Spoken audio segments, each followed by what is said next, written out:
मेरा तो बाजू टूट गया, मेरा बाजू टूट गया। हर काम मेरा वही करता था पापा का अपना। इंसानियत का कत्ल पूरी तरह से हैवानियत के साथ किया गया है। भी अगर किसी हिंदू का मामला होता तो सबसे पहले अब तक बिल्डोजर चल चुका होता। उसकी बीवी की हालत ऐसी है कि दिल फट जाएगा उसकी आवाज़ सुनकर। ना तो ये बड़ों को छोड़ रहा है ना छोटों को छोड़ रहा है, इंसानियत है नहीं इनके अंदर इतनी सी भी। हमने बॉडी देखी तो घर वाले तो बॉडी देखना चाहते थे, उसका चेहरा देखना चाहते थे। हमने घर वालों को मना करा कि भाई जब हमसे ही देख के बर्दाश्त नहीं हुआ हमारे भाई का यह हाल, तो जिसका लाल था वो घर का, जिसका बेटा था, जिसका दुलारा था, तो वो लोग कैसे बर्दाश्त करते। हाँ मेरा भरेगा नहीं, मेरा बच्चा चला गया। 31 साल के मोहम्मद अरीब जो स्क्रैप का काम करते थे, 7 मार्च को वो पुरानी दिल्ली से फरीदाबाद कुछ सामान के लिए जाते हैं। जब वो फरीदाबाद पहुंचते हैं तो उन्हें राहुल और बाबू सामान दिखाने के लिए किसी जगह बुलाते हैं। जब वो उस जगह पर पहुंचते हैं तो उन्हें बांधकर बहुत ही बेरहमी तरीके से मारा जाता है। उस वक्त अरीब के पास 2 लाख से ज़्यादा रुपए थे।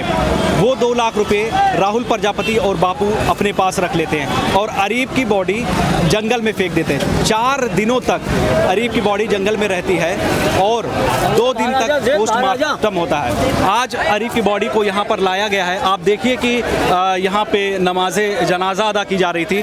लोगों की भीड़ देखिए कि हज़ारों की संख्या में यहाँ पर लोग इकट्ठा हुए हैं इस नमाज़े जनाजा में। अब इन्हें सुपुर्दे खाक करने के लिए इन्हें कब्रिस्तान लेकर जाया जा रहा है। उन जालिमों ने अरीब को एक बहुत बड़े जाल में फंसाया, लालच दिया, उसको माल का बुलाया और ये कहा कि अंदर माल मौजूद है, फैक्ट्री अंदर है। बियाबान जंगल में लेकर गए, अरीब के पीछे बैठे स्कूटी पर। जितना मुझे आज भी मालूम हुआ, मैं लगातार 3 दिन से देख रहा था, और फिर अरीब के गर्दन पे इस तरह से आगे स्कूटी अरीब चला रहा है और एक छुरी रख दी और उस छुरी से पहले अरीब का गला काटा।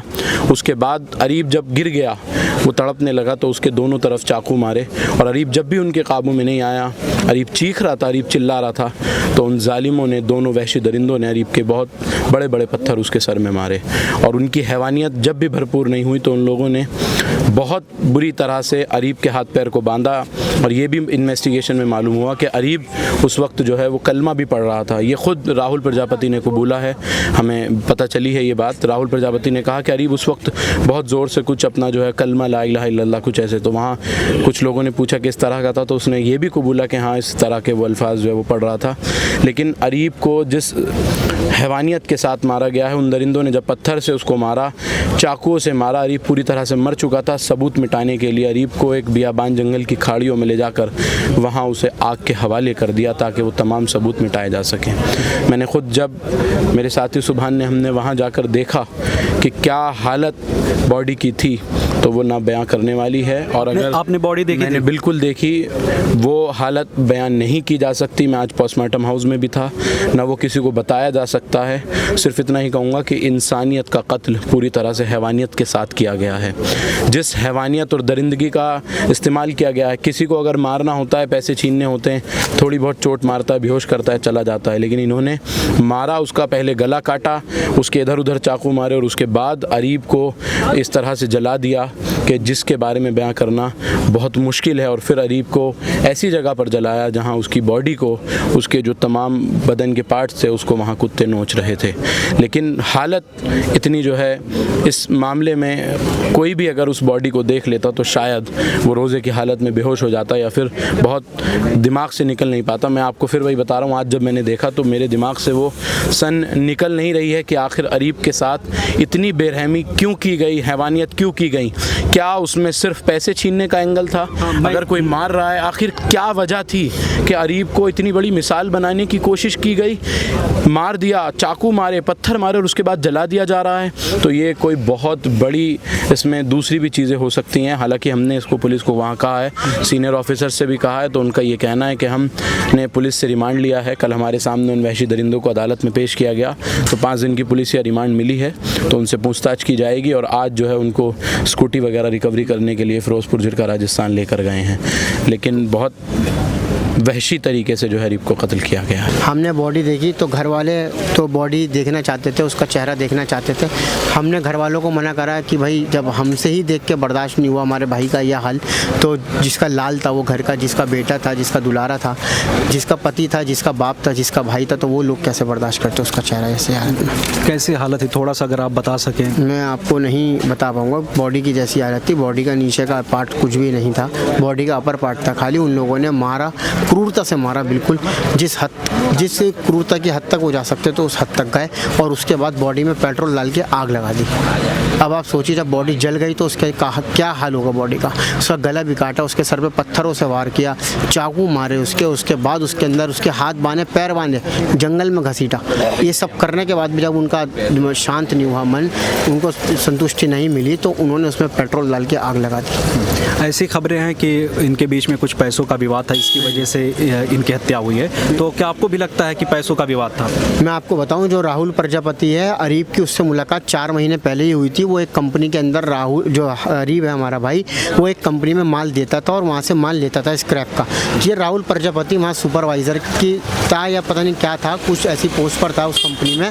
तो एक दिन हमारा भाई वहाँ माल लेने पहुँचा, तो इन लोगों ने, राहुल प्रजापति ने उसको बोला कि यार भाई आज माल नहीं है, आप अपना नंबर दे दीजिए, जब माल आएगा तो आपको फ़ोन करके बुला लेंगे। इस तरीके से इन दोनों का फ़ोन नंबर एक्सचेंज हुआ महज 4 महीने पहले। जिस दिन वो सैटरडे को गायब हुआ, सैटरडे को गायब होने से एक दिन पहले ही राहुल प्रजापति से वो माल खरीद कर लेकर आया है, पैसे देकर आया। उसने माल दिखाया अरीब को कि भाई ये माल है, मगर पैसे मैं कैश लूँगा, ऑनलाइन नहीं लूँगा, आप कैश पैसे लेकर आना, ये 2.5-3 लाख रुपए का माल है। तो वो अगले दिन घर से सैटरडे वाले दिन सुबह 11:30 बजे ये कहकर निकला कि भाई मैं 4 बजे आ जाऊँगा, और 3 लाख रुपये लेकर गया माल खरीदने के लिए। सबका रो रो के बुरा हाल हो चुका है। हमारी भाभी से रहा नहीं जा रहा, रोती रहती हैं, हमेशा रोती ही रहती हैं। उसका 4 साल का बच्चा है, उसके साथ क्या होगा, वो कैसे रहेगा। वो अपना अब्बा के बिना रहता नहीं था बिल्कुल भी। बब्बा कहता था उनको, और रात को थोड़ी लेट हो जाते थे, इंतज़ार करता रहता था, बब्बा को फ़ोन मिलाओ। अब वो नहीं रहा। मरना मराना तो ज़िंदगी हक बार हक है, वो तो मरना है, मगर एक आँखों के सामने घर वाले होते हैं ना, उस टाइम पे मरना अलग बात है। आखिरी वक्त में घर वाले नहीं देख पाया, वो घर वालों को नहीं देख पाया, वो घर वाले अब भी नहीं देख पाए।